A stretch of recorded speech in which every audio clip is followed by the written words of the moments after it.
BC? It's that time of year. Springtime, practically summertime. Well, yeah, but I mean the other time of year, for athletics. Yeah.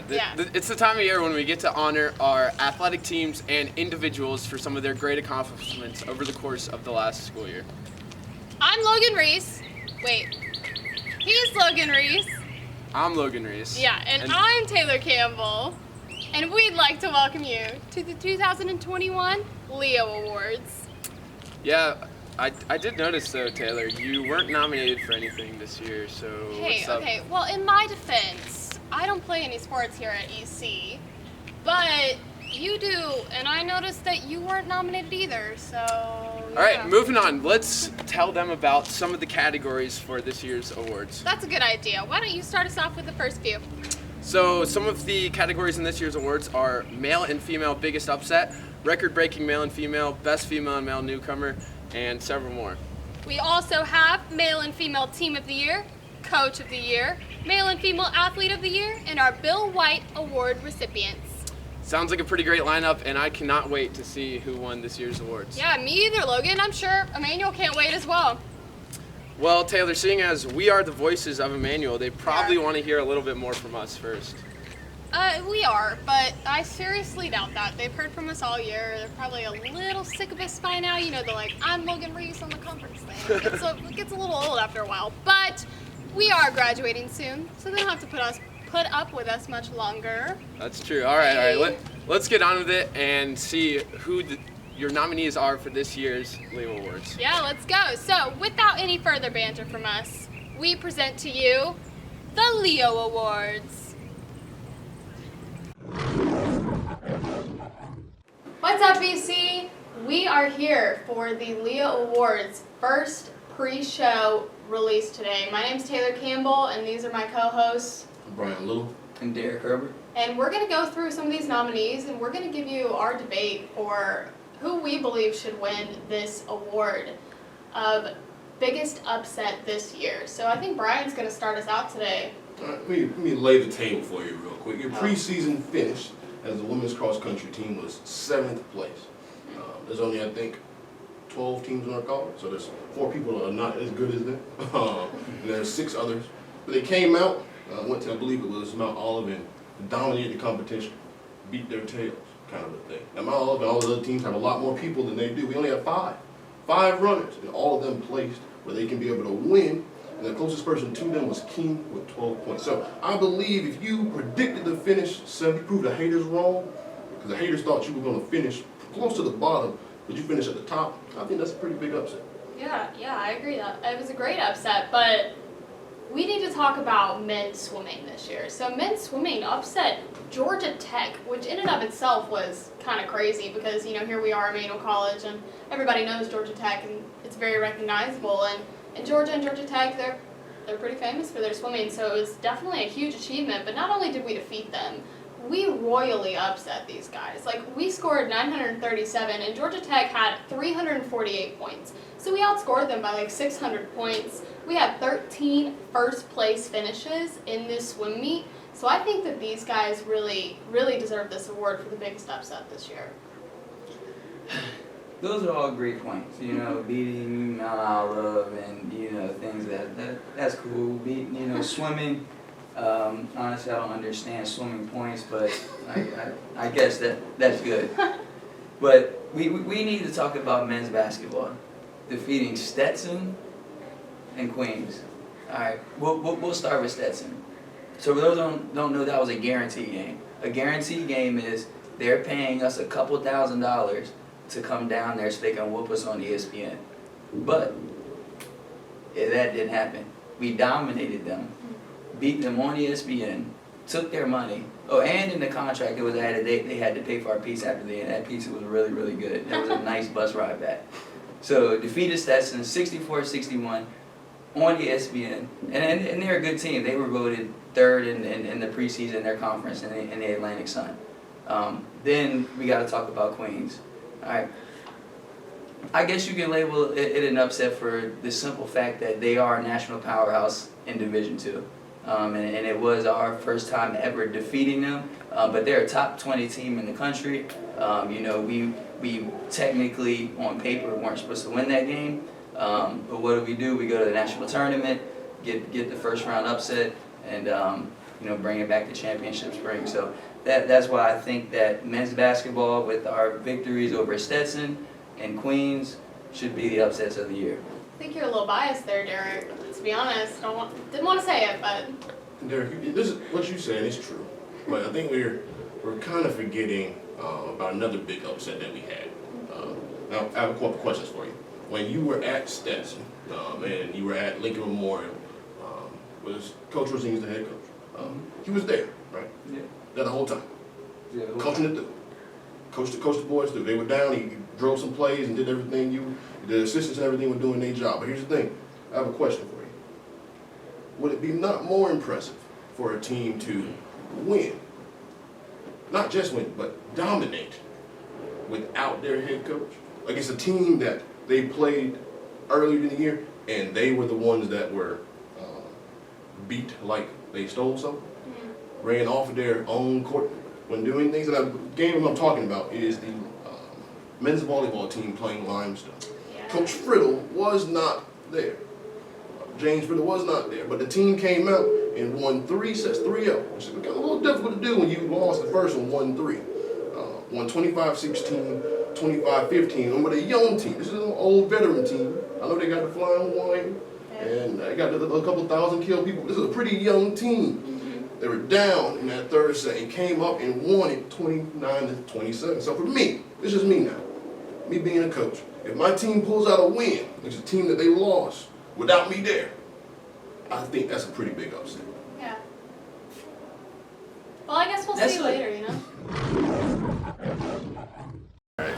Just like David and Goliath, there are often times where the competitor is far more superior. But then there's those magical moments where an upset happens, and it's a memory that'll last for a lifetime. You know, there's nothing better than an upset. No, that's not true. And this year, at EC, we've had plenty of them. Yeah. Yeah. These teams, these nominees we're about to talk about, they did something that people thought was impossible. Yeah, they did. And they were blessed to have overcome the odds Hashtag blessed. and got that upset. This year's nominees for Biggest Upset are men's basketball, with their wins over Division I Stetson and Queens. Women's cross country in their Conference Carolinas Championship. Men's swimming, with their win over the Yellow Jackets of Georgia Tech. Men's volleyball, with their win over Limestone. And the Lady Lions softball team, with their Conference Carolinas Championship. And the winner is women's softball. Okay, wise words from our MVP, Mackenzie Hogan. We worked really hard this season, struggled a lot, but we finally came back in the end, so that was good. Yeah, we pulled things together. That's great. So thank you guys. Thank you! What is up, EC fam? We are here today to announce we're not here to announce anything, actually. We're here to debate. That's what we're here to do. We're here to debate the record-breaking female performance. You already know who we are. Let's get down to the gritty, all right? Taylor, how about you start us off? Me? Well, I have a really cool opportunity to talk about Jarnay Alston from the women's track team, who, she did such incredible things this season. One of them being she placed second in the Division II finals, and she was a national silver medalist at that competition. I just think that speaks for itself right there, but she was the first person to ever receive the NCAA All-American Female Award. So I think that really, she has all this going for her, and we're going to talk about her a lot more throughout this award ceremony because she is nominated in a lot of different categories. But she qualified for the 60-meter and the 200-meter race at this year's NCAA D2 indoor track and field championship, and then she went on to lead her heat in the 200 meter with a time of 24:59. So this is, I mean, I know she has hopes of going to the Olympics, and I think she has the potential to get there. She keep moving like that, we're gonna Yeah. probably see her in For LA sure. in 2026, For sure. all right? But before, we don't want to go too far. We're going to keep going to individuals, and I think Natalie, who is on the swim team, I think her record-breaking performance is also something that should be looked at, where she finished 11th in the 200 fly, holding a new EC record with Wow. 2 minutes and 3 seconds. And she's the second female, better than this young lady right here, the second female to get a NCAA All-American Wow. as well. And I want to talk about the walking bucket Bree. I still remember that game. It was here, big conference game. We were down, and she just rallied those girls against North Greenville, and just had an amazing performance. 38 points, 16 boards, and 6 assists. And she did it in a very efficient fashion. Shot 14 of 22 from the field at 63%, and 5 of 6 from 3. And not only that, her performance got her recognized as the National Player of the Week. Not the Conference Player of the Week, but the National Player of the Week. That's why I think Walking Bucket Bree deserves to receive this award as the record-breaking female. I feel like we can't go, talking about female National. athletes without talking about Bree, of course. So I feel like that's a good That's nomination very choice. true. Everyone knows who Bree is. Yeah. But this young lady, you talking about National Player of the Week. You talking about National Champion. Angie Gomez Yeah. came in at the weight class of 110. You know one thing about wrestling, you have to keep your weight from the beginning to almost the end of the year. She got that weight and weighed the number 1 seed and number 2 seed. So you know what that means? At 110 pounds, she is by far one of the most pound-for-pound wrestlers. Nobody gonna beat her, all right? I don't want to take her. I can't beat her. I'm 230. I can't beat her. All right? Hey, I'm not gonna say nothing bad about Angie. That's why we going with her last, right? Bree might be a walking bucket, but this young lady, I'm taking a fight, all right? But here's the thing, guys. We will not know who be the weak female breaker performance, but we will find out soon. Yeah.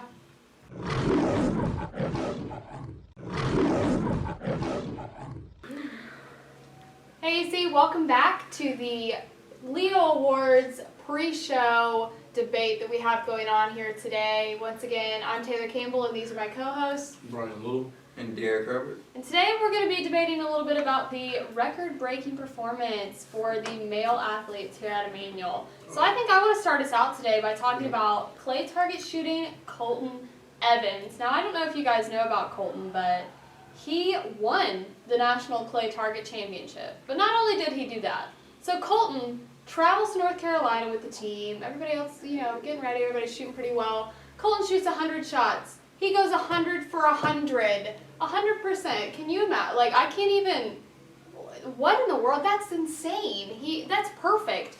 So then he finishes second in the men's open division. That's why I'm arguing that Colton should win this thing. I really think that there's no chance for anyone else, to be honest. This is true. Colton shooting 100 for 100. I could not Crazy. do that at all. I don't think I could shoot 1 for 100, to Me be honest either. with you. But someone who I think can give him a little run for his money is my man Zhao, who is a national champion.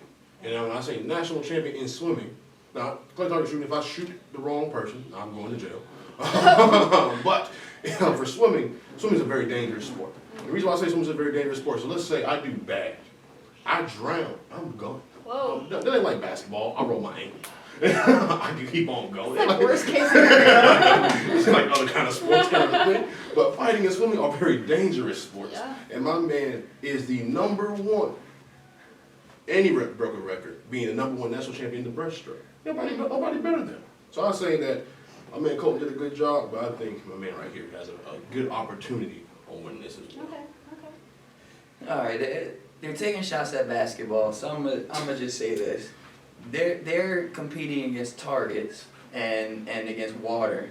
All right, my guy KJ Jones is going up against a top 20 team in the country, and these are the numbers he posted.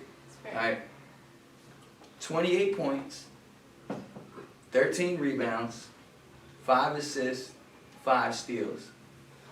Knocked down 3 threes and went 15 of 16 from the line. And had the game-winning basket to lead the Emmanuel men's basketball team to their first ever NCAA tournament win.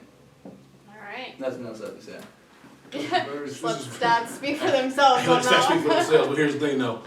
It sounds very individualistic stats. If we're going to compare these things, 5 assists, that's a little out of a ball hog to me if you got anything to say. Well, he actually had a game high in assists, had a team high in assists, actually a game high in assists, so 5 assists is pretty good. Yeah, he's helping out his team. Well, let's talk a little bit more since we are highlighting individual stuff. I understand. What about men's track, Sully Bangura? I mean, he had a really great season. He set a school record and a conference record in the 400 meter indoor race, which I don't know if you guys know anything about the 400 meter, but it is one of the hardest races in track. It's just straight one lap quick. You don't have much time to recover, and that's where you see some of your best athletes. I ran that in high school, and it's a tough race.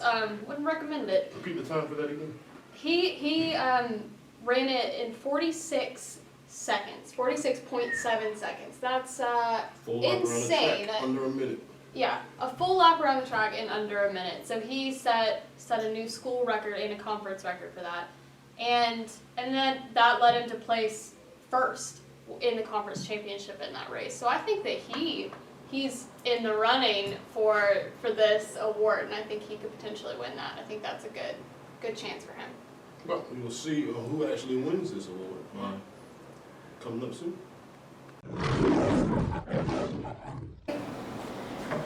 They train their whole lives in hopes of becoming the best in their sport. Whether it's breaking a personal goal or setting a new school record, they all dream of achieving greatness. However, only a few can do something that has never been done before. Today we recognize the male and female athletes who were able to have an unforgettable performance during the season. Here are the nominees for the record-breaking female performance of the year. Female record-breaking performance nominees are Women's Track, Jarnay Alston. Women's Basketball, Bree Locke. Women's Wrestling, Angie Gomez. Women's Swimming, Natalie Hayes. And the winner for the record-breaking female performance is Jarnay Alston. Hi everyone, I'm Jarnay Alston. I want to thank you for allowing me to receive the Female Record Breaking Award. I first want to thank God, who's the head of my life again. I want to thank Coach China and Emmanuel College for allowing me to receive this award. And here are the nominees for record-breaking male performance of the year.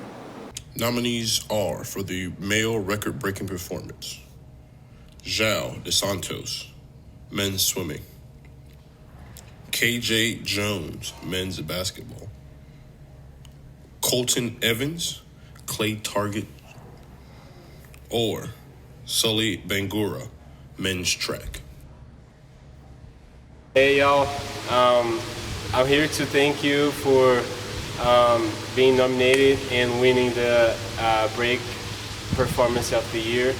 I'm really happy and grateful for winning this award, and I just want to say thank you to my coach, to my teammates who've been supporting me, to my friends and family.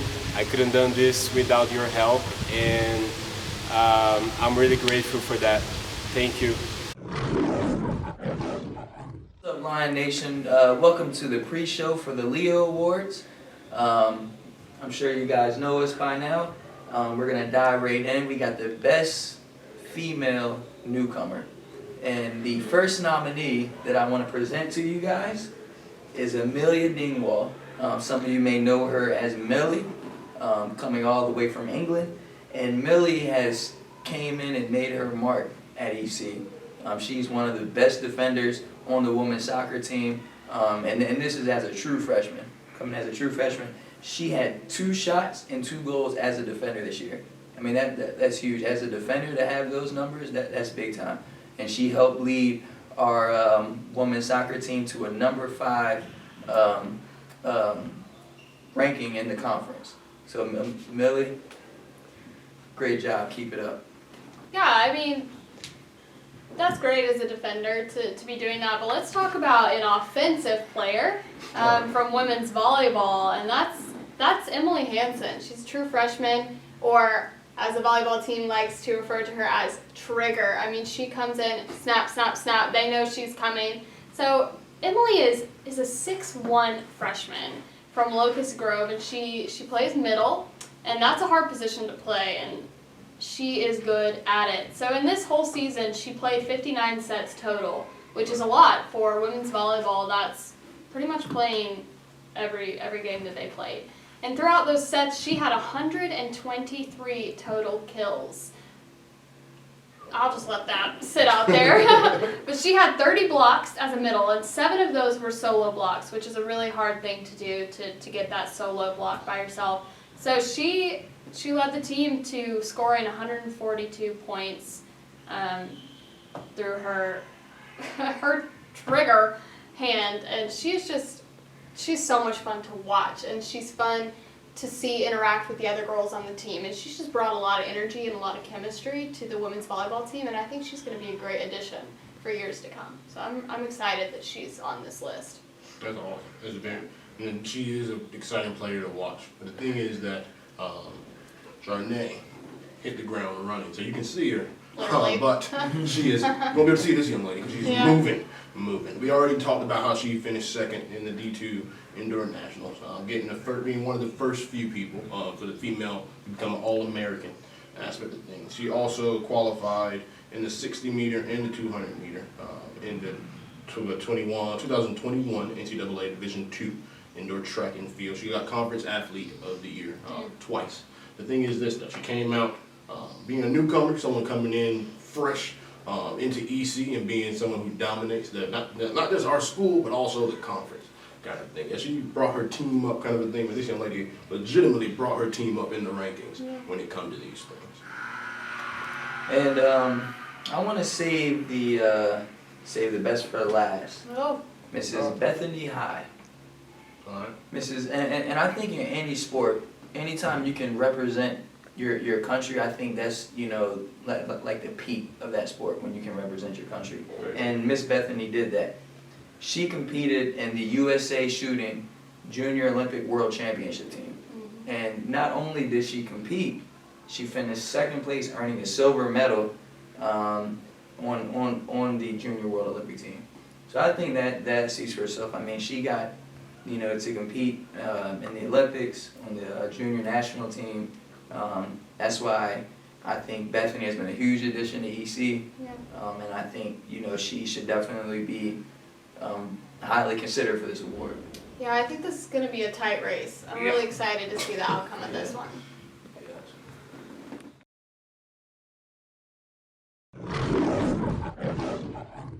Welcome back to the Leo Awards preseason show with us. You guys are probably familiar with us by now. But right now we have the opportunity to talk about the best male newcomer. I want to start us off by talking about freshman Nick Ikenberg from the men's volleyball team.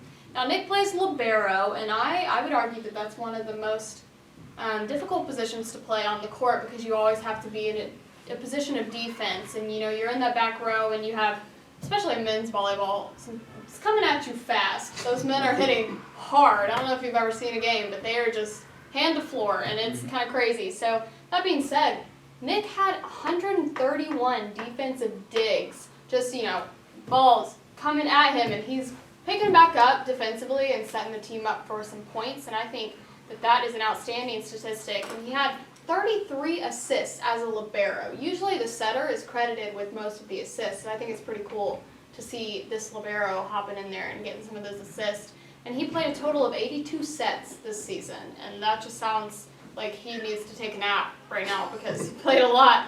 And his highest digs in one of his matches was in a game in February against Mount Olive, and he had 19 total digs in that match. So I think Nick came in here and he just disrupted the Emmanuel athletics world, and he was a great addition to the men's volleyball team this year. So I think he is a great nominee for this. Very true, very true. And I think Nick can play. Nick can definitely play. It's fun to watch. Fun to watch. But here's the thing, I think, for me personally, I think it's real hard for a freshman to come in, their fall season, get acclimated to the team and then play in the spring with COVID and everything of that nature. But what's even harder, I think, is to come in the spring and dominate the way my man Enzo did here. All right. What my man Enzo did was he finished 12th in the 1,000 freestyle. This is a new EC record. Did that in 9 minutes, under 10 minutes, 9 minutes and 17 seconds. I can tell you right now, I try to swim 1,000 meters. I'm gonna call for the lifeguard. All right, I'm calling for the lifeguard real quick. Give me some floaties done. He also secured 3 All-Americans in the 500, 1,000, and the 1,650 yard event. My man, he can play. He can swim. He can make sure things get done. He ain't doggy paddling out there, all right? No. I think that if you can come and do that, coming from wherever he came from, and then came here to get the job done in the spring season, I think it's a whole lot harder. Yeah. I think he's a better newcomer, to be honest with you. All right. Yeah, I mean, kudos to Nick and Enzo. Nick is very exciting to watch. Nick is always talking and communicating. He does a good job. And Enzo, I mean, that is, big time coming in. But we got to talk about Tucker Flint with track and field. And Tucker is a true freshman. He got here in the fall, all right, and he didn't place 12th. He placed first in pole vault in the conference, and he received all region and was nominated as first team all conference. First team, that's almost unheard of for a freshman to receive first team all conference. This is why I think that Tucker needs to be the EC Male Newcomer of the Year. Well, these are all great nominees. So I want to end it out with one that has just shown out here at Emmanuel. He's not necessarily a freshman. He's a transfer, so he's a senior this year. But I think that sometimes is even harder because you're coming from a team that you're really used to playing with, and you're coming in, and then it's your final year, and it's completely disrupted. You have to learn a new team and learn a new school and learn everything new here. So I think we need to talk about men's baseball. Tony Matos, and I think he really could win this award. So he has an overall batting average of .353, and if you know anything about baseball, that is incredible. So he was Conference Baseball Player of the Week in March. He was named that for Conference Carolinas, and at the time of this award, he had a batting average of .500, which is even more insane. I can't even fathom that. MLB guys aren't even batting that. So that's really great. And at that time of that award, he also had an on-base percentage of .650. He had 7 RBIs the week of that award, 8 runs scored, 4 stolen bases. And the weekend before he won this award, he hit 2 home runs in the game closer on February 28th. So this guy is just doing amazing things for Emmanuel baseball, and I think Tony is a great option for this. Now, I may be a little biased, but I feel like the newcomer of the year should be somebody that's new to college. I mean, it's almost like the NBA when they did the Rookie of the Year and Ben Simmons was hurt. They gave it to him on his second season. It's hard to count him as a rookie. It's his second season, but that's just my thoughts. I mean, Tony, he's great. I mean, he makes those games exciting. You never know. I mean, he may knock it out the park, but that's just my thoughts. Literally knock it out of the park multiple times. Yeah. That's a valid point. I understand what you're saying, but I know Enzo has my vote, but me now hearing more about Tony, he might be the vice president in this aspect of me taking I'm the best newcomer. I think he's new to Emmanuel, and I think he put on a show, and he proved that he's worthy to be in this list of nominees. Batting at 500. Yeah. Oh my gosh. That's insane. Like shooting out every I guess we'll find out. We'll find out later. Coaches go countless hours, days, and months recruiting in hopes of bringing the special athlete that will immediately make an impact on their program. Whether they're a true freshman or a transfer, they hope and pray they made the right choice in bringing their recruit. Most athletes have not only met the expectations of their coaches, but they've also done far more to exceed their highest expectations. Here are the nominees for the Best Female Newcomer of the Year award. Nominees for the Best Female Newcomer of the Year are Jarnay Alston, Bethany High, Amelia Dingwall, Emily Hansen. And the winner for the Best Female Newcomer of the Year is... Hi everyone, I am Jarnay Alston. I want to thank you all for allowing me to receive the Newcomer of the Year award. It was a pleasure and an honor to be here at the school. I thank you for allowing me to be accepted at the school. I want to thank Coach Christy Davis for allowing me to participate in her organization, Women's Track and Field, and I also want to thank God, who's the head of my life, for allowing me to perform the way I do through His glory. And here are the nominees for the Best Male Newcomer of the Year. The Best Male Newcomer of the Year are Enzo Quijada, Nick Ikenberg, Tucker Flint, Tony Matos. And the winner for the Best Male Newcomer of the Year is... I'm thankful and honored to receive the Male Newcomer of the Year. I would like to thank my teammates, my coaches, but most of all my parents. Throughout this whole experience with COVID and having to transfer, I didn't know where I was going to play or if I was going to be able to play. And they were a big key in motivating me to chase my dreams. And if I got a chance to play, take it. I remember one of the things that my uncle said is, if I was 40 years old and I got an extra year to play ball, he'd say I would do it tomorrow. So that was one of the things that kind of convinced me. And then Coach Robinson contacted me to come to Emmanuel, and it was a great fit, and everything's worked out. And I'm just really humbled and thankful, and I want to thank God for this award and thank Emmanuel College for even considering me.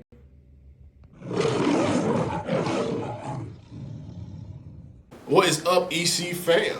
This is the pre-show to the Leo Awards Women's Team of the Year. I'm your host, Brian, and I'm with people who don't look like Derek and Taylor, so who are y'all? I'm Timber Makanya. I'm Pro.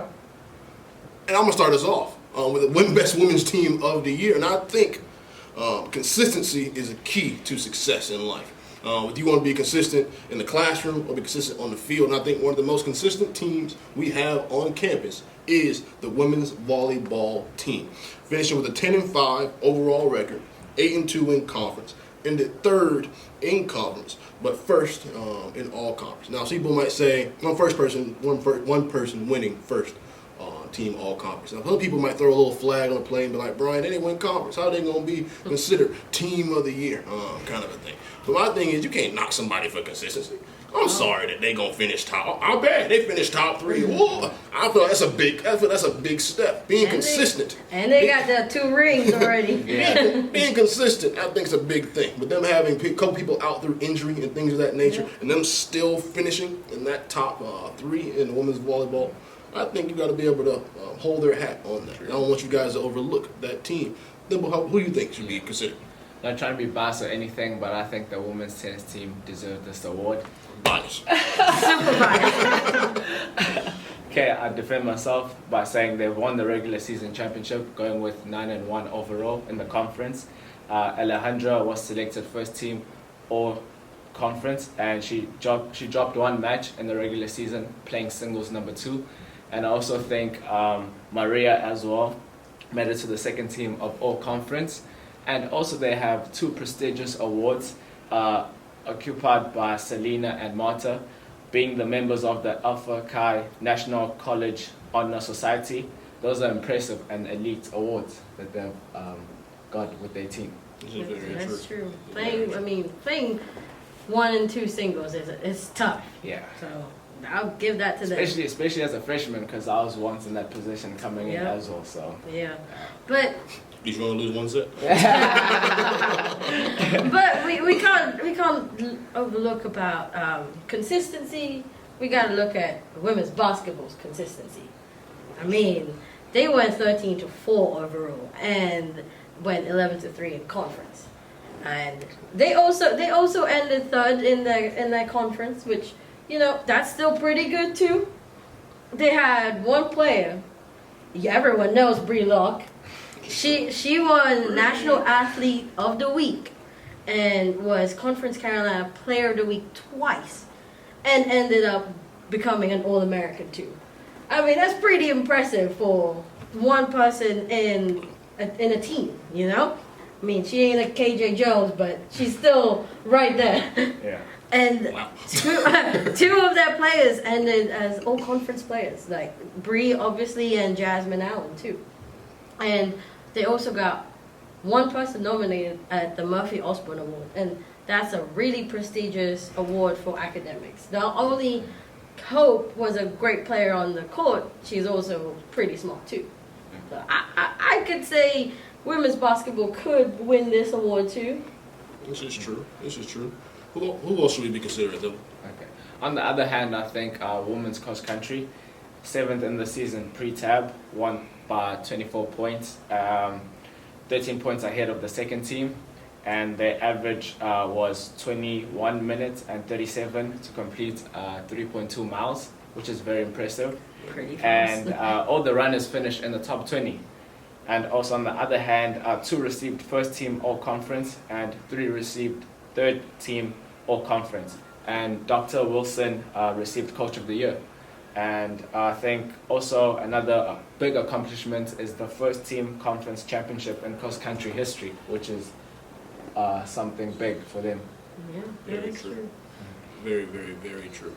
But the thing is, though, if I'm someone who has to make a pick for this, I'm not picking for this, but if I'm someone who has to make a pick for this, I'm gonna look at the resumes. You're talking about women's cross country, Dr. Wilson, who is was considered for Coach of the Year for Emmanuel, and won Coach of the Year for cross country, which is a great accomplishment. Women's basketball having great players on the court with Bree, Jasmine, Hope, and all the other ones that are out there who are playing. Aspect of things. Women's tennis, with a young lady being a freshman coming in and playing the 1 and 2, and only losing 1 set. Women's volleyball being consistent and all those things. But I think a resume that holds before everyone else's would have to be women's wrestling. We can go from the top down. We can go with the coach. We can go with the Coach of the Year first. We can go with Miss Christy Davis. Yeah. We can go with her. We want to tell them about it. If you didn't watch the first episode about what we're doing here, she was a Hall of Famer in the aspect of those things. Is a mom. Also, as a head coach for the women's wrestling team. On top of that, being a nurse during a pandemic, and while doing all of that, coached 8 All-Americans, a national champion, and had 2 wrestlers go and wrestle for the qualifying for the Olympics. Now, people are like, I don't know if that's a big deal. That's a huge deal. They want to have the opportunity to be able to do that. But having not just 1, but 2 players go do that, I don't know. If I'm just looking at this whole thing, I skipped over one thing that's a very big deal. We talked about for upset of the year, men's basketball beating Stetson. Georgia Tech getting beat by Emmanuel College men's swimming. And then softball girls beating everyone and winning conference. And softball team winning a conference by being 8th and being the 8th seed and coming out winning the conference. But here's the thing. One thing I think is being overlooked. I think it's being overlooked. I think the women's wrestling team, if I'm wrong, I might be wrong, but you can go fact check me, go on eclions.com, go click on the women's wrestling tab, click the schedule. But I think they came out and beat Presbyterian pretty good. Yeah. And Presbyterian is a Division I school, so it's just me. People might be a little biased in this kind of things, or people just were expecting women's wrestling to win. So I think if you're going to be that dominant and people are going to expect you to get results and you receive those results, this just means if people don't pick women's wrestling for national team of the year. Everyone has great consideration, but I think the women's team of the year for this year, for the COVID year of Emmanuel, I think that has to go to women's wrestling. But the thing is this, I don't know, they don't know, you really don't know right now either. But when you don't, it's a tight run. But you can find out on Instagram at 5 o'clock. We'll see who's gonna clinch this one. Yep. What is up, EC fam? I'm your host, Brian, and this is the pre-show to the Leo Awards. And the thing we'll be arguing today is the men's team of the year. I'm going to start us off, and I'm going to start us off with what I think Derek called the statue for this team to be built for this coach of the year, for Coach Rosen, with them being regular season champ for conference, with them having a coach of the year, 3 all-conference players, 1 all-region, and 1 all-American. They advanced to the Sweet 16, and they finished 22nd in overall ranking for Division II. Now, I don't know if you guys know if that's impressive or not. There's a lot of schools with basketball, and there are only 21 teams better than them in the aspect of ranking. So I think, with all my bad, I skipped over one of their big accomplishments that everyone likes to hold their hat on. They beat Stetson. Which I was expecting them to win that game. Stetson might not have been expecting them to win that game, but I was expecting them. They're a good team. I expected them to win games like that. They're big games, all right? The big games, Emmanuel College men's basketball steps up the big games, all right? So I think that Emmanuel's men's basketball team, they probably should be in that ranking of men's team of the year. What you guys think? I mean, I don't know, Brian, because they were regular season champions, but they didn't win the Conference Carolinas championship now. My team, men's cross country here, were voted first for preseason and won Conference Carolinas championship. So for me, they dominated. They were 32 points ahead of everyone else. True. And everyone placed like in the top 16. They came second, third, 9th, 12th, and 16th. I don't know. That's pretty impressive. And they had 5 all-conference tournaments. And the coach of the year, Dr. Wilson. And not only are they good runners, they're also pretty smart, because one of them received the Elite 23 award with a GPA of 3.96. I don't know. I feel like my team can beat the men's basketball team. Maybe in running. They're probably but in more fit. But in hooping, I don't know. But on top of that, I think the team that will pretty much deserve this award is the men's swimming team. With having the conference championship voted second in preseason poll, and having one national player and a freshman year, and also having co-swimmers of the year as well, and the coach of the year, and also progressing forward, being ranked 15 in the national Division II. So I think that's pretty much impressive, because they national. You guys are talking about the conference. So they've reached that level, and they've secured a spot for themselves. So I personally go with the men's swimming team. And obviously having 6-1 overall, and having their one biggest upsets against Georgia Tech school. So yeah, I personally think they stand a good chance. Yeah, but that's a bigger school with Georgia Tech than Stetson. That is true. I know where Georgia Tech is. I honestly do not know where Stetson's at. and also acquiring 28 titles. That's a lot of titles. Yeah. The championship springs. How many titles are there? Right. But one thing is, though, I don't want us to overlook this team, the men's track team, with us having a basketball court, us having a swimming pool, us having a country to run across. I think it is impressive for a team to finish second in indoor in conference, and then second in outdoor in conference as well, without a track. Yeah. I think it'd be almost impossible to play basketball without a basketball hoop or basketball. Yeah. So I think it's extremely difficult for those people to have people who are throwing, people who are running.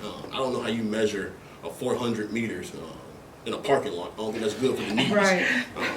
They're over here running a lacrosse field, running anywhere that will let them run. On a tar road. They're over here just trying to run.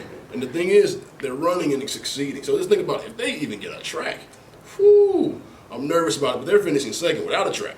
The track coaching staff, I think, can help. They've solidified why I think they should be in consideration for Team of the Year. But also, their season's not done yet. We have one young man going to nationals as well, who's be running. So, thing is, we don't know who's going to win this men's Team of the Year, but you all will find out later on Instagram around 5 o'clock. See you guys later. Whether it was a national bid, a regional bid, or a conference win, we were fortunate enough to have some great teams accomplish things this season. The following teams have earned the privilege to consider themselves as one of the top teams here at Emmanuel College. The nominees for the Women's Team of the Year are Team of the Year are Women's Cross Country, Women's Basketball, Women's Wrestling, Women's Tennis, and women's volleyball.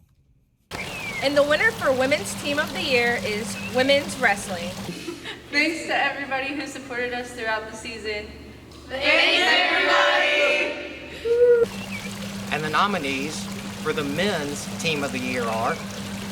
The nominees for Men's Team of the Year are men's swimming, men's basketball, men's cross country, and men's track. And the winner for Men's Team of the Year is men's basketball. Hey everyone, we really appreciate the support this year, and we look forward to seeing y'all next year. And y'all came out to support through basically the tough circumstances, and we really appreciate it. It means a lot to us. Yeah, I just want to say thank you for the support, constantly cheering us on social media, at the games, everything like that. We're really grateful, and we're looking forward to next year. Yep, we just want to say appreciate y'all and all the support y'all gave us this year. It was tough playing in the gym, like where not many fans could come, but y'all definitely showed out the last few games when y'all could come, so we appreciate that, and we look forward to seeing y'all back in the stands next year.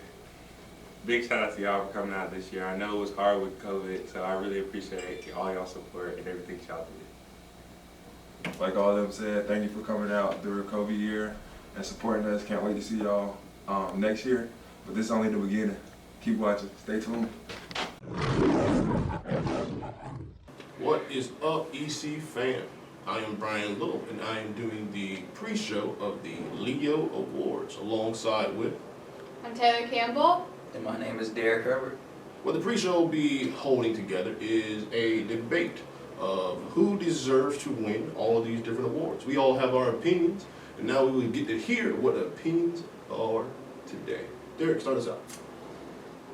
Well, the first award is going to be Coach of the Year, and I think when it's all said and done, they'll probably name this award after this man, and his name is T.J. Rosen, the head coach of the men's basketball team here. And before I even talk about what he did with the program this year, I'll talk about history. 11 consecutive seasons with at least 20 wins. Last year felt like a down year, won 18 games, finished second in the conference. And, this year, preseason ranked number 1. And, so with the bullseye on our back, what does Coach Rosen do?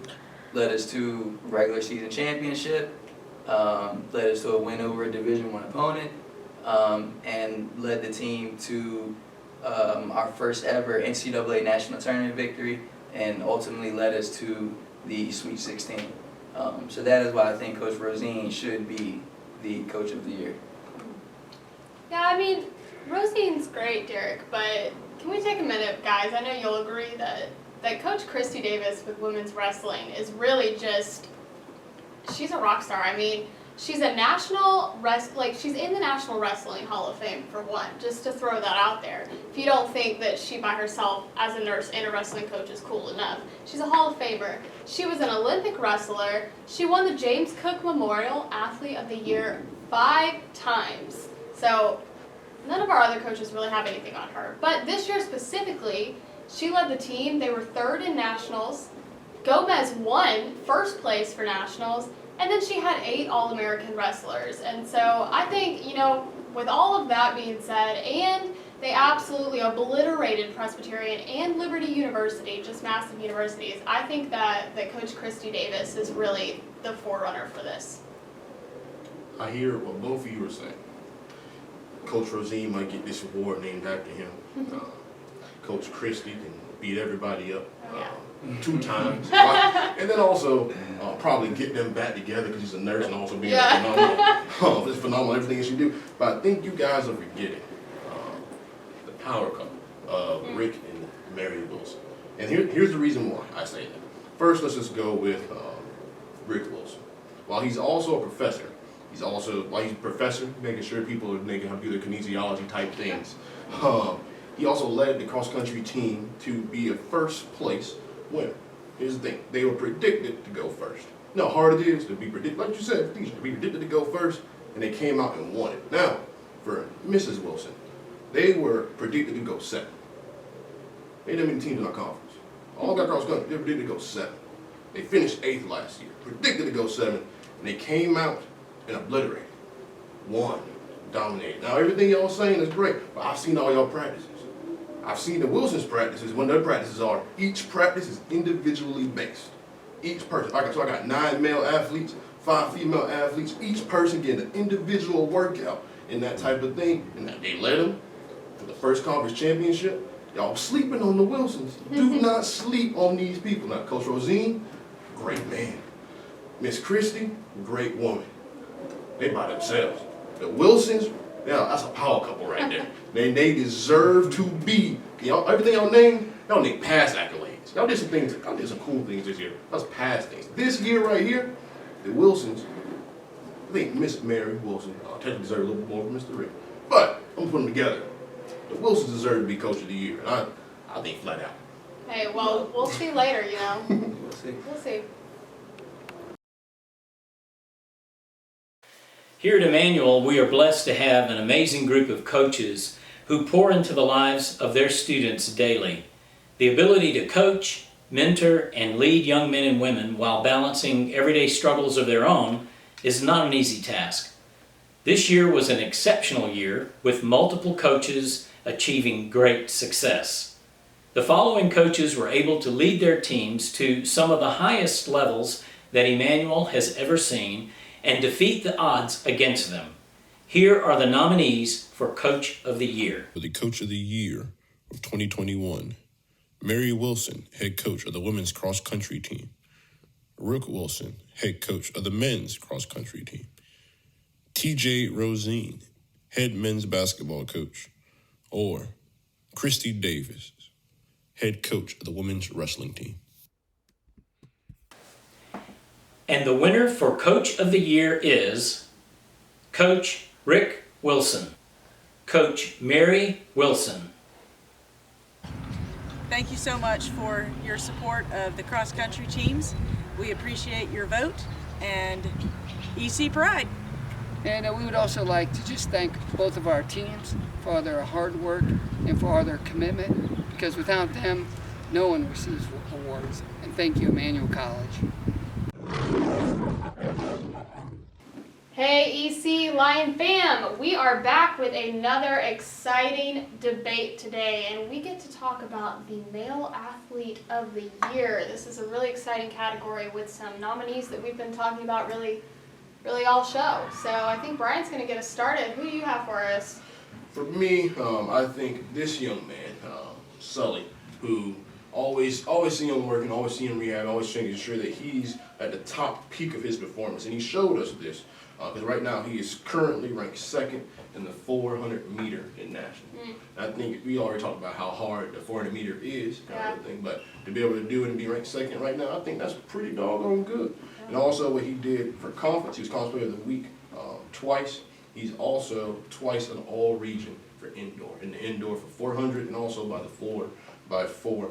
And he also placed first in the 400 meter in conference. So the man can run fast. I think he did real well this season. I think he showed us why he deserves to be considered in the aspect of being the Male Athlete of the Year. Yeah, well I have an exciting one, and that's someone that we haven't talked about on the show, and so I'm excited to introduce him to you guys and to introduce him to the EC athletic world, although he's well known around EC, I think. So he's a 6'4" senior from Hawaii on the men's volleyball team, and so they affectionately refer to him as the Flying Hawaiian, and he is a force on the volleyball team, and that is Don Thompson. He is someone who is so fun to watch play. He's honestly just everywhere on the court. Every time I feel like I was, doing stats at the game this year, I was dig for Don, kill for Don, assist for Don. He's just everywhere. He does everything. So that being said, he had 291 kills this season, which not only is incredible for this season, but that put him over the top, and he surpassed 1,000 career kills in his senior season. And he's one of the few at Emmanuel to do that, and so that put him in the leaderboards here at Emmanuel and in the record books and in the history books here at EC. He had 352 total points throughout the season, like I said, he's everywhere, so he's a hitter, but he had 144 defensive digs. So he's just randomly in the back row, picking up stuff off the ground. I think that's insane. And so then back to the net, he got 48 blocks, and 18 of those were solo blocks by himself. So I think he has proven himself worthy to be in this category, and so I'm really excited that he's on this list. Very true. Yeah. Much respect to Don and Sully. Much respect to everybody on this list, but honestly don't even think it should be a list. The award should already be given to KJ Jones. And I say that for these reasons. Let's just go. Let's start with the numbers. He led the nation in free throw attempts and free throws made. But by a wide margin, it wasn't even close. Top 15 in scoring in the country at just over 22 a game. All right. He led the men's team, which finished top 20 in the country, made it through Sweet 16. He led the team in every statistical category. Points, rebounds, steals, assists. Every statistical category. Right? And of course, the end of the year accolades. Right? Throughout the year, Conference Carolina Player of the Week 3 times. Conference Carolina's first team all-conference.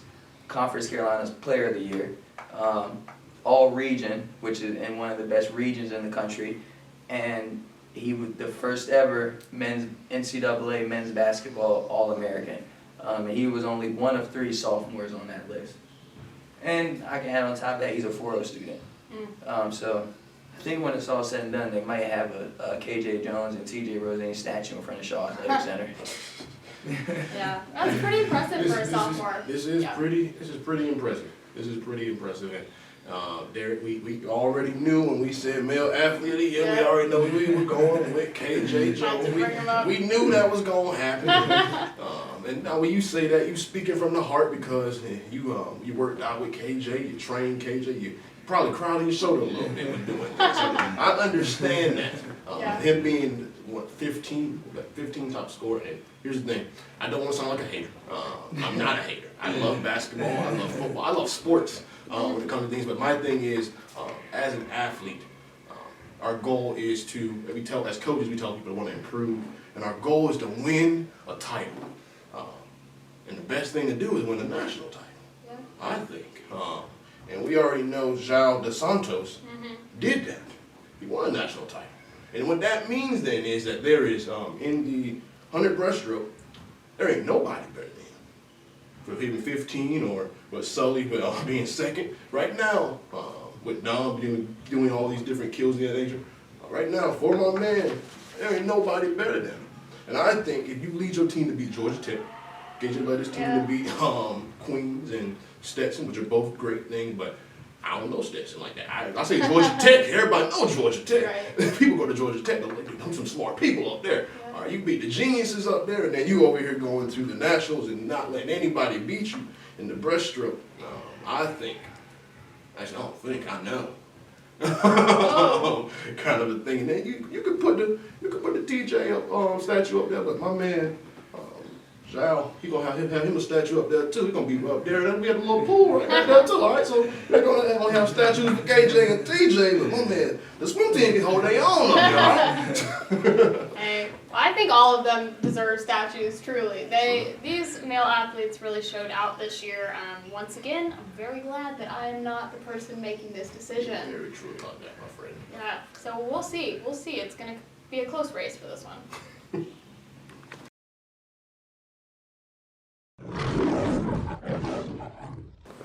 What is up, EC fam? We are here to debate the female athlete of the year. I think we have 4 people who are going to be hard to try to figure out who's actually going to win this. So Taylor, you start us out with this one. Yeah, I'm going to start out talking about someone that we've talked about throughout this entire pre-show here that we've had going on, and that is women's track. Jarnay Alston. So we've been talking about all of her stats, talking about her accomplishments for this season. So let's just take a brief look back at them. So she's a transfer senior this year, so she added a lot to the team. She came in and she won the D2 Nationals silver medalist. She was the first person to receive the NCAA All-American Female Award here at Emmanuel. and she was Conference Athlete of the Week twice this season.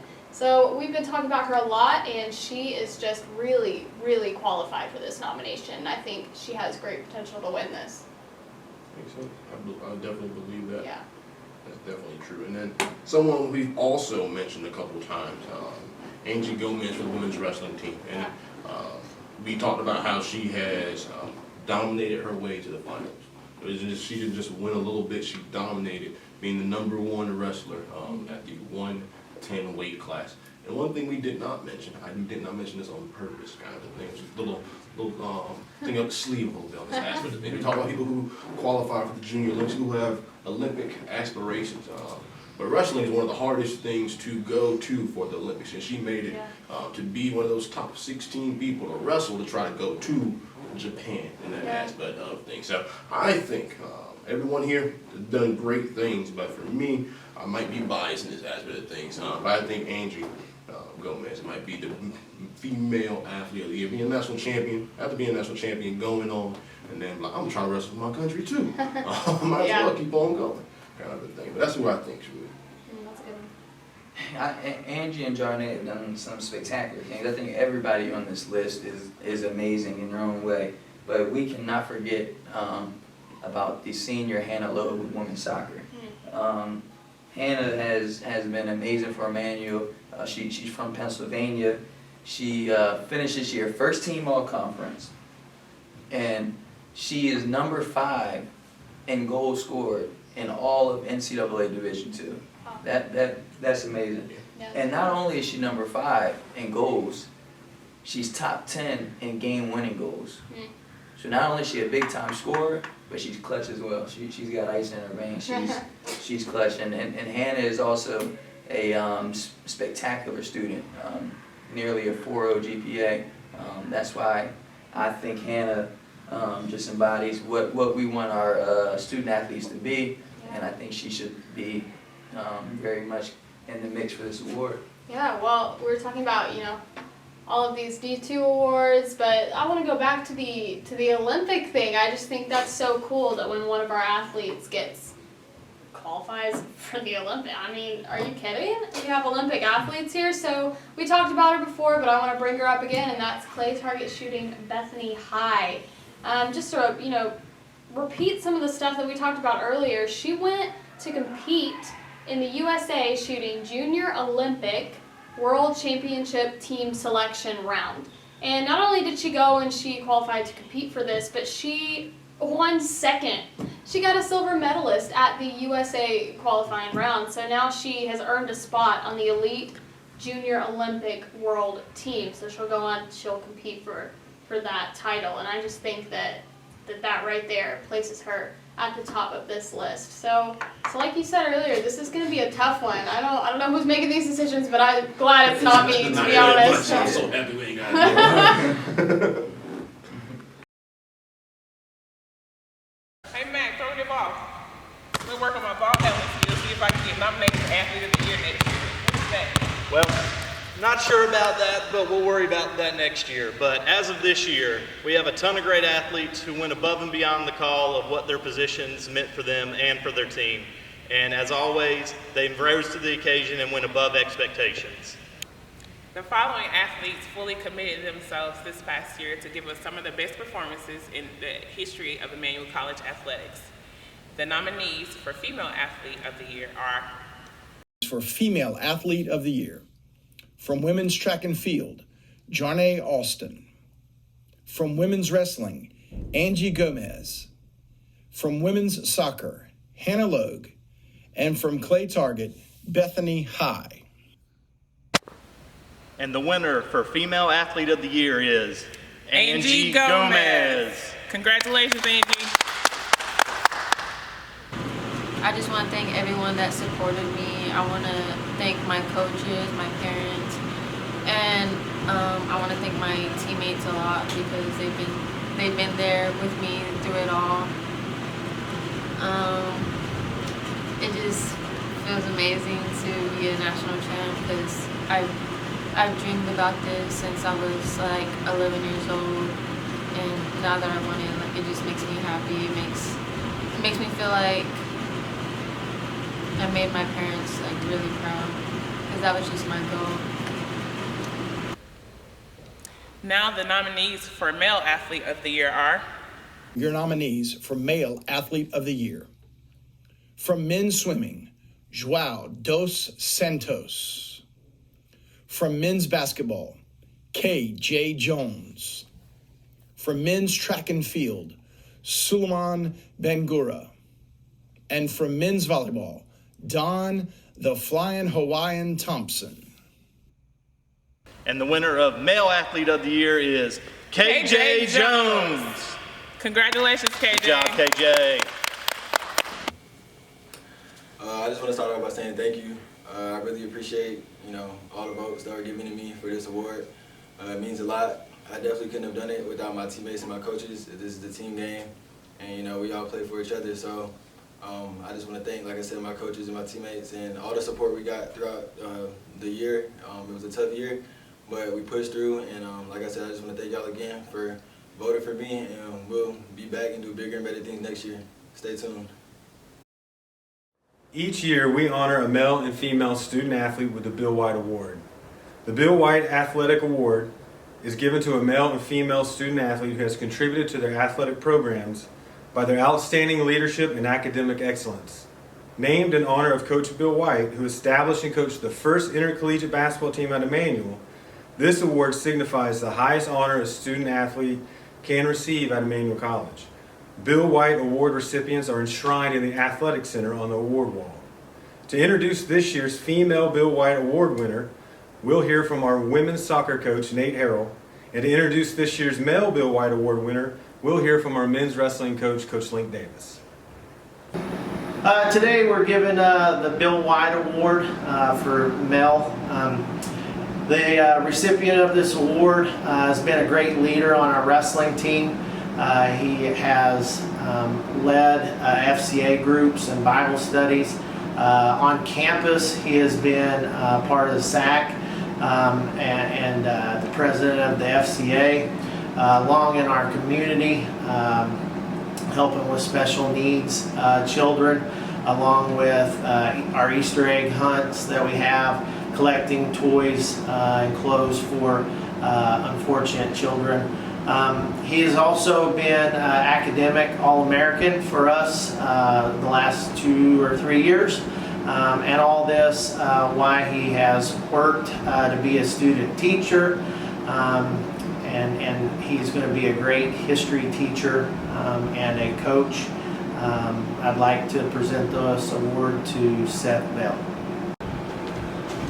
Congratulations, Seth. Thank you, Coach. I just want to say thank you to everyone who's invested in me over these last 4 years. I definitely couldn't have done this alone. Thank you especially to Coach Link, Coach Christy, and all the assistant coaches that I've had over the years, all the professors and advisors that I've had. This has led to my success as an individual, and I thank God above all else. So thank you. Hannah Logue is a special player, and I believe that she's a special person as well. Going into this whole senior season under the pandemic adds even more needs for her to be a leader, strong person on the field, off the field, academically. And so for her to be nominated for the Bill White Award, I think is very fitting. We have an interesting game. Statistically speaking, it's hard to judge a player, a soccer player, but Hannah's done really well in that. Leading goal scorer multiple times, conference, all first team, all conference player. But I think the biggest thing, the impact that Hannah has is just the well-roundedness that she brings to the program, how strong of a character she is, the standard that she holds as a person, and how she makes people around her and even better people themselves. And so I truly feel like Hannah is a great example of what the award stands for, and I think that Hannah is very much deserving of the accomplishment, and we're gonna miss her terribly as we move forward as a program. But as we always say, like, she's graduating as a soccer player, but she's never gonna graduate as a part of the Emmanuel soccer family. So really, truly feel like Hannah is a great pick for this award. Hello, EC family. I just want to say how honored I am to be this year's Bill White recipient. Looking back on all the previous winners, I am extremely honored to even be considered part of this amazing group of people. I just want to thank my family, my friends, professors, coaches, and teammates for everything they have done to get me where I am today. I wouldn't be who I am without any of you. Thank you. Congratulations, Hannah and Seth. We're proud and thankful for both of you. Before we hear a prayer from Pastor Chris, who prays over our seniors every year at the Leo Awards, I just wanted to share some appreciation to several groups in our campus community. The first group is our president and our senior leadership team. I want to make sure they know how much we appreciate the hard work and the sacrifices they've put in. From day one, our president was committed to doing whatever it takes to make sure that our student athletes get to compete. That set the stone for the rest of us in leadership. We're just so thankful for all the leadership and time that they've put in to making this year's seasons happen. I also want to thank our faculty and staff here at Emmanuel, whose lives have been kind of turned around. Their job responsibilities have gone up. They've added things to their plate just to make sure that we can get through the school year. We most certainly couldn't have done it without the continued sacrifices of our faculty and staff. I want to thank our coaches as well. Our coaches have been really positive during this pandemic. That was really important to us from day one, is that they maintained positivity, and I think they did a really, really good job doing that. Not only that, they stayed grounded in their mission. What was the most important thing? And that was to provide the best student-athlete experience we could, given the scenario we were dealing with. So thank you to all the coaches. Most certainly want to thank our athletic trainers. They've basically had 2 full-time jobs all year this year. They've stuck things in over 10,000 noses this semester. They tried to provide all the coverage they could. It's truly a testament to the great leadership shown down there in the athletic training room. And we just couldn't have got through this year without all the hard work and sacrifices that they've made as well. And then last but not least, we want to thank our student athletes, because you didn't have to come back here in fall, you didn't have to return in spring, but you did. You believed in Emmanuel, we believed in you, and we're so thankful for the patience you showed with all the inconveniences that you had to go through. And we're just so proud of all the achievements that we've done at the conference level, athletically, academically, setting records, and still being connected and involved in the community. Cannot thank you enough. It's truly what Emmanuel is all about. So we thank you all, we love you, and we wish you the best of luck. Hope you have a great summer, and God bless. Hello, my name is Chris Maxwell. I'm campus pastor at Emmanuel College, and just want to say thank you to each one of you for your participation and your involvement as student athletes here at Emmanuel. Let's take this time now to pray and thank God for His goodness. Father, we do thank you. Thank you for this year at Emmanuel College. It has been such a different year. So many things that we've had to do differently. And God, I've missed so much time face to face with students. But I thank you that you have been with us. God, I pray your blessing on each of these student athletes and the coaches and all those who are involved. God, so we thank you, and we also ask that you would give guidance, wisdom, and direction for the future. God, I pray that you would be our life coach and direct every one of us so that we can be victorious in this game of life. We love you and we thank you for your goodness and your grace. In Jesus' name.